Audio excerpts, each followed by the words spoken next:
The fluorescent lights of the enormous mess hall hummed with a monotonous electrical buzz, a sound usually drowned out by the controlled chaos of lunch service. But today the air was heavy. The clock on the wall above the serving line read 1247. A time when the facility was at its peak, a confluence of enlisted personnel, non-commissioned officers, and a smattering of base civilians, all seeking the predictable comfort of hot, if uninspired midday sustenance. Sergeant Miller, a man whose skin looked permanently tanned from years in arid climates, chewed slowly on a piece of tough roast beef, his gaze sweeping the room. A habit drilled into him by necessity and paranoia, he observed the patterns, the natural groupings, the way the new recruits clustered near the windows, their uniforms to crisp, their enthusiasm still tragically intact. Private Thompson sat directly across from him, a map of concentration etched on his youthful face. Thompson was wrestling with a mountain of instant mashed potatoes, a dish he appeared to treat with the seriousness of a strategic planning session. Miller knew Thompson was barely out of boot camp, a small-town boy from Idaho, whose biggest conflict prior to joining was likely choosing a flavor of ice cream. But the kid possessed a quiet steel. Miller recognized a type of reserved integrity that often translated into reliable combat performance. He preferred Thompson's silent focus to the loud, boisterous energy of some of the older guys in the neighboring booths. The prevailing atmosphere was a low, rhythmic rumble of conversation. The clatter of silverware against melamine trays, the squeak of sneakers on the polished linoleum floor, a symphony of the mundane suddenly shattered a sound. Unlike the usual noise, a sharp crack that was undeniably flesh meeting flesh echoed from the back corner near the entrance to the kitchen.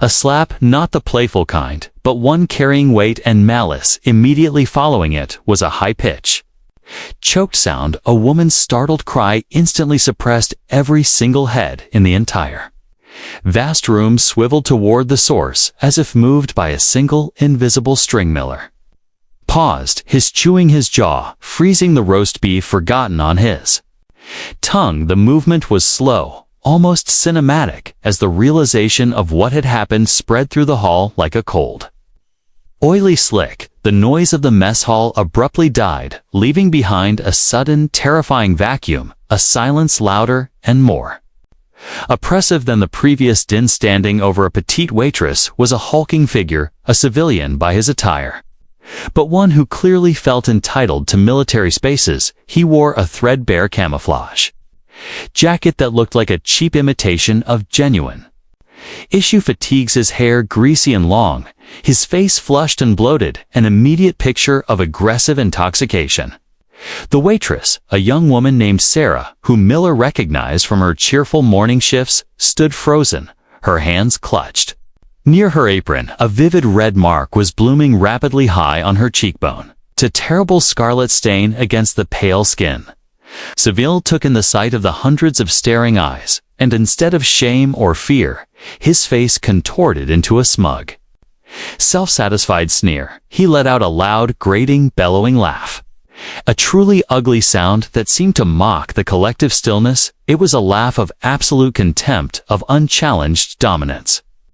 He pointed a thick finger at the waitress, who flinched violently at the movement, his drunken amusement sickeningly palpable. Miller felt the familiar icy burn of professional rage, but it was quickly tempered by the cold calculation of the situation. They were on base, but the aggressor was a civilian. The chain of command insisted on rigid protocol, minimizing confrontation, especially when alcohol was involved. Interfering directly risked a massive headache, administrative action, and potentially jeopardizing their careers. The rules said wait. Call the military police. Let the authorized personnel handle the escalating crisis. He glanced quickly at Thompson. The private was rigid, his eyes wide and fixed on the waitress, the red mark an affront to his sense of order and fairness.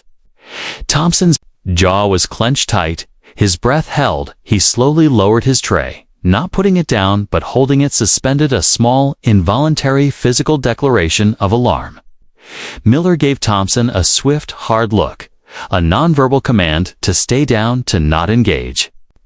The foolish impulse of a new recruit who still believed every wrong needed instant righting around them, the mess hall remained in suspended animation.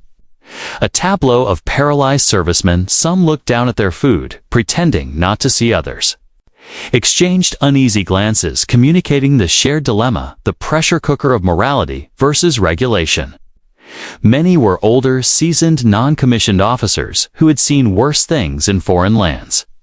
This simple act of domestic violence felt somehow more invasive, more wrong because it was here in their sanctuary, in their community, and the perpetrator was laughing. Civilian, clearly emboldened by the lack of immediate reaction, leaned in close to the terrified Sarah, his breath visible.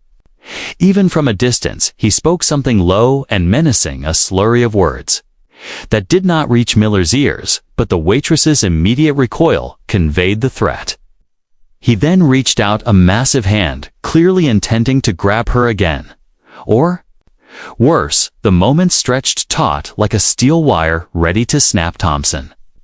As small frame shifted imperceptibly, he was breathing again, but shallowly, rapidly. Miller watched as Thompson's right hand moved slowly, deliberately toward the metal fork.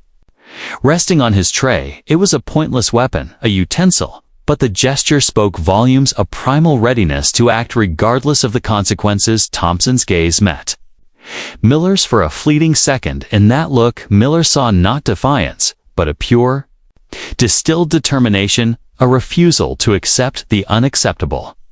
Silence that had gripped the room. Thompson's eyes communicated an immediate truth. "I will not watch this happen." Miller's training screamed at him to physically restrain the private, to maintain discipline, but a deeper, older part of him, the part that knew what they fought for, hesitated. He saw the waitresses fear the civilian's arrogant posture, and knew that protocol felt like cowardice at this exact moment. The civilian's second attempt to grab Sarah was more forceful, more aggressive, a move that ended the possibility of passive observation. Thompson's chair leg scraped slightly against the floor, a small sound that felt like thunder in the continuing silence. A sound that signaled the beginning of action. The time for rules was over. The only thing left was the instinct to protect the innocent, the instinct that defined their service. The drunk civilian reached out to seize the waitress's apron, pulling her sharply toward him, his face contorted in a sneer of drunken triumph. Sarah let out a small whimper of pure terror, a sound that cracked the unbearable tension. Thompson could not stop himself. The chair he was sitting on shuddered and then scraped harshly against the linoleum floor, a metallic shriek that ripped through the mess hall's oppressive silence. He was up, a slender silhouette of rigid intent. Miller instantly knew he could not stop him, even if he wanted to. Thompson had committed a breach of protocol, a disciplinary lapse, but it was a movement of necessary conviction.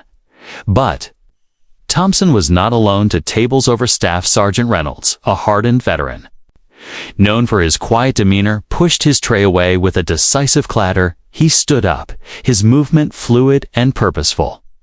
Beside him, Private First Class Sanchez rose slowly, deliberately, his eyes locked on the civilian's thick hand, gripping the waitress. A ripple began, not a disorganized rush, but a structured, disciplined rising. An officer captain Davies, seated at a table near the entrance, set down his coffee mug without a sound and stood.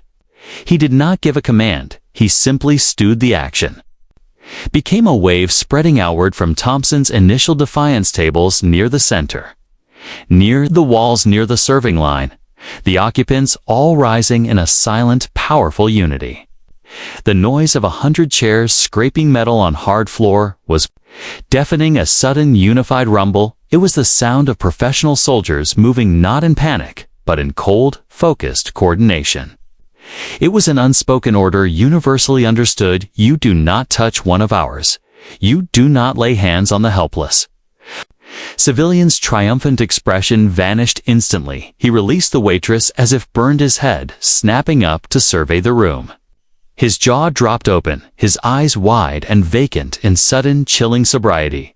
He saw a sea of uniforms, ranks blurring. into a singular, overwhelming force, hundreds of men and women who had trained to move and fight as one unit.